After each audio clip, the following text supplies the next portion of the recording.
everyone, and welcome to In the Greenhouse, the relaxing little behind-the-scenes series here with Seri, as we talk about our different adventures and episodes, our different series, things going on in my personal life, ask you guys questions about things going on in your lives, and we just kind of spend a little bit of time learning more about each other, about the plans that are going on for the future of our channel, and things like that. So, let's dive in, and I've got something exciting to show you. We needed quite a bit more money because we were getting very low on cash, so I've spent some time tending to our wonderful fabled lemon bush plants, which are doing quite well, giving me lots and lots of seeds so that we can have even more moolah, which is very important. Let's see, I'll put you right there. So now we can sell these guys, and then the mystery of what's this one, really cheap. So that was a 4-petal lemon bush cross that I was trying out. It looks like it didn't turn out to be anything. There's a mellow weeper. I love these mellow weepers. They're just so beautiful. Alright, but the real star of the show, and the thing that we're going to try to look at in depth a little bit more, is actually going to be this one. Look at it. It looks like a little radioactive seed. Isn't that so cool? It's glowing green and got this little golden hue. I found it over in here in our little imported seed selection a while ago, and I have no idea what it is. So we're going to plant this little puppy and come back and see what it is. Whoops, there's a beetle. Gotcha. What it is after we have these guys cleared out, and we can fill them up, and then we'll blast everybody with the Instagrow Vapor Bomb. So let's perch ourselves into the nursery and watch as our lovely villagers come to approach and hopefully buy our plants while I answer some of your guys' amazing questions.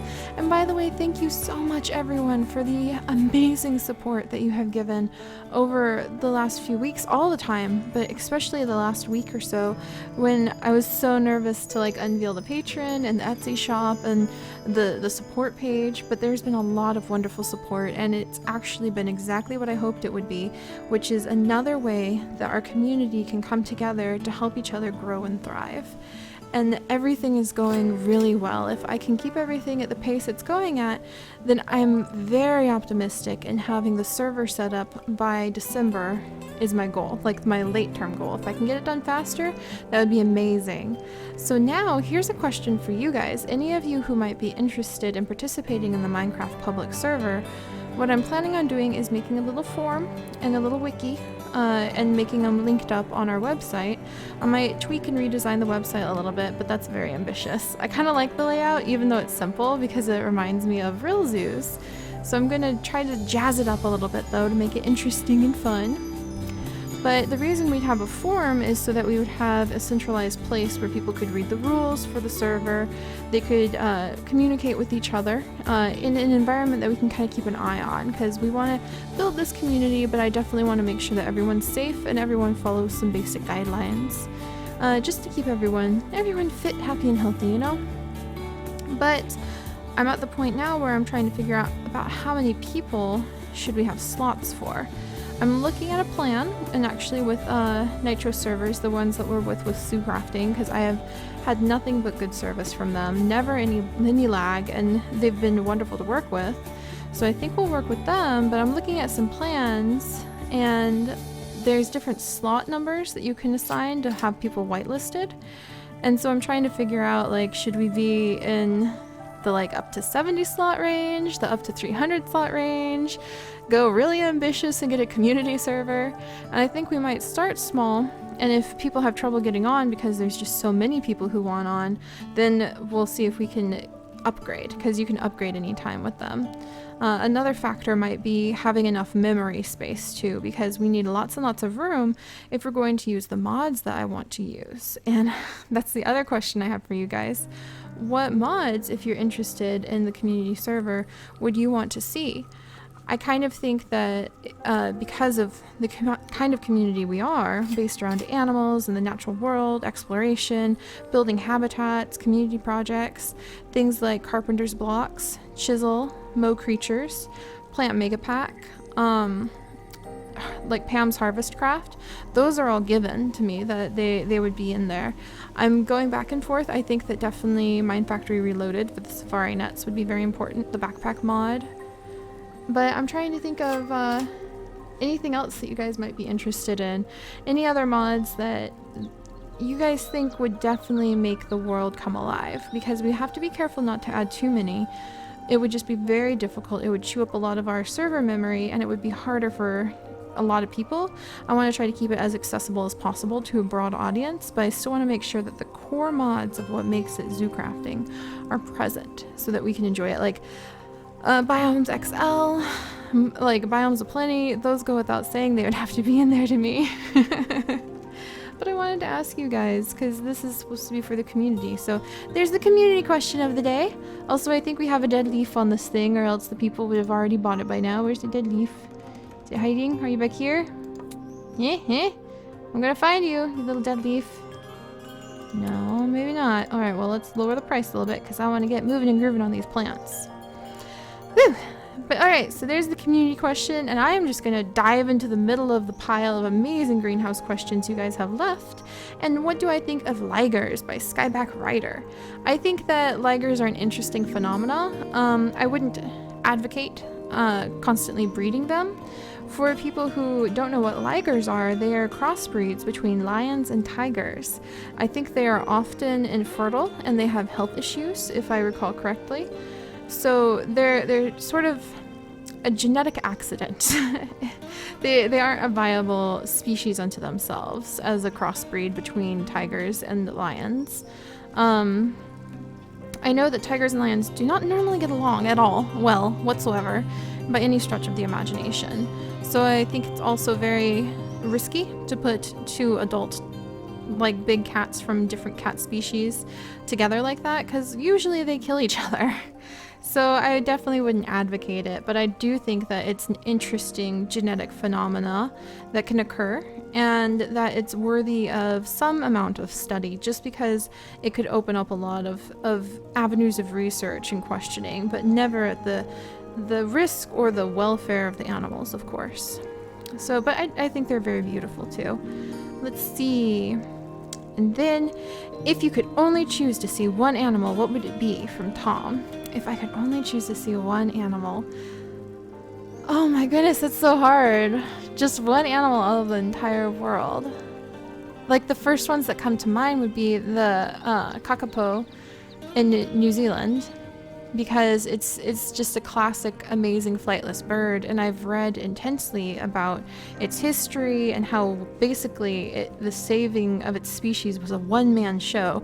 This one man who was kind of this weird, unique, outback, independent hermit sort of guy. I think he was even from Australia, and he just kind of made his living catching and killing kakapo actually, and eventually he realized they were being wiped out by all the rats, and I think that he proposed trying to save the species, got turned down. He actually tried to commit suicide, and the gun didn't work, and he decided, never mind that then. And then, like a few days later, his buddy came back and was like, hey, they actually want to go through with your plan to save these birds.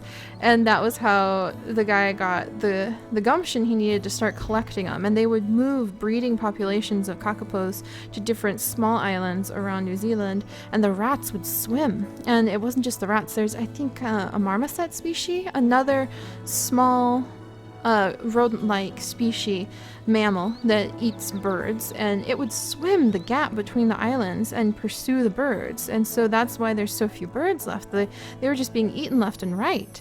And apparently they have really rigid breeding systems too.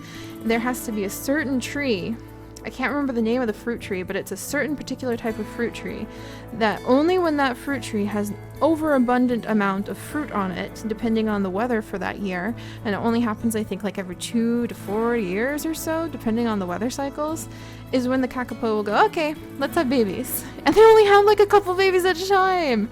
It's just amazing. So I would love to see those guys. There's also a flightless goose in Hawaii.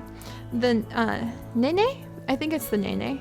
I feel awful because I'm Hawaiian, but I've never been to Hawaii, and my family was pretty Americanized, so I struggle to reclaim a lot of my culture. But I know there's a flightless goose that has the same amount of numbers. It's down in the low hundreds of just this one type of goose left. In fact, I think it's only 30 individuals actually. So I would love to see those guys because they're super rare. And apparently I'm just in the mood to see big birds. I would love to see a cassowary. That would be really cool. But at the same time, I would really love to see a Sumatran striped rabbit. I learned about the Sumatran striped rabbits from playing our Zoo Tycoon 2 series, and I have fallen in love with them. I want them in like every one of our zones. But the Sumatran striped rabbit hasn't been seen alive or dead for years now. I think it's almost been 10 years. I think in 2007, if I remember correctly. Yes, the plant finally sold. Was the last time that a rabbit was caught on a wildlife camera. Just one picture of it, just one. Out of all the pictures this wildlife camera caught, it was just one picture. And so it's, oh man, you know what we should do, guys? We need to set up wildlife cameras. That would be so cool. We need to do that. I need to find out if we can like set up a wildlife camera somewhere. That would be amazing. I would love to do that with you guys. Maybe that's one of the things I'll save up for. Oh, that would be so cool. But yeah, this rabbit hasn't been seen alive or dead in years, and only like a dozen specimens from the 1800s exist in museums. And I mean, that's ancient, and I wonder if it's still around. So I would really, really, really love if I could just sit quietly in the forest, the rainforest forest, where it exists. And if I could sit and just watch a day in the life of these rabbits, especially if it had any breeding or courting habits or babies with it, I would be honored if I would be able to sit and research and see them. So Sumatran striped rabbit is on the list too. Along with snow leopards, like I could go on and on and on and on and on. I guess maybe it's less. Siri, what's your favorite animal? As Siri, what animal do you want to see today? Because that answer is going to change every couple seconds because I just love all of it. I love all of it. How can you not love all of it? What animal would you want to see if you could only see one animal in this world? Like, of course, all the rest, but if you could go and specially see one animal that most likely you will never see again in like face-to-face real life, because what are the odds you're going to see a snow leopard in real life? You know what I mean? It's something that for almost all of us exists exclusively on the television or in pictures. So if you could only see one of those animals that you're probably only going to meet once in your life, what would it be? Because I would love to know what the answer would be for you guys. Oh, goodness. All right, let's add some of this. Look at them grow. Look at them grow. Yay, little plants. Go, go, go. That unintentionally rhymed, and now it's the cutest little song for growing my plants. I'm going to sing that in real life to my plants from now on, and I bet my darling is going to just, like, look at me. But he's gotten quite used to all my little plant quirks. We went on a walk last week, a really nice hike. Oh my gosh, and we found the biggest wasp nest. I have never seen a wasp nest that big. It was bigger than a watermelon. Like, it was, I always think they're more like, I don't know, basketball size, but this wasp nest easily had to be 2 feet long and maybe a foot in diameter. It was gigantic, and it was just right there on the side of the trail, and people were jogging by and they didn't notice that there's this giant wasp nest, and I'm like freaking out and running around and all excited, and the very first words out of my darling's mouth when he saw it, he whipped around. He saw it first. He whipped around to me and he's like, "You can't keep it," because he knew.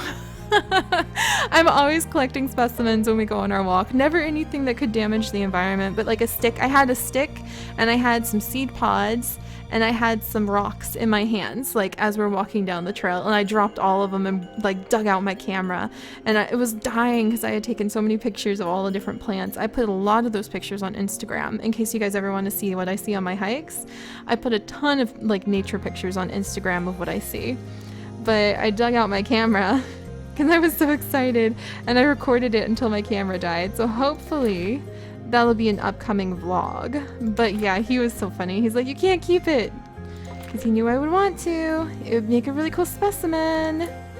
But yeah, so that was fun. That was very fun. And that actually ties into the last question I will answer this round, which is, what is your scariest wildlife encounter? From Melissa. And thank you, Melissa.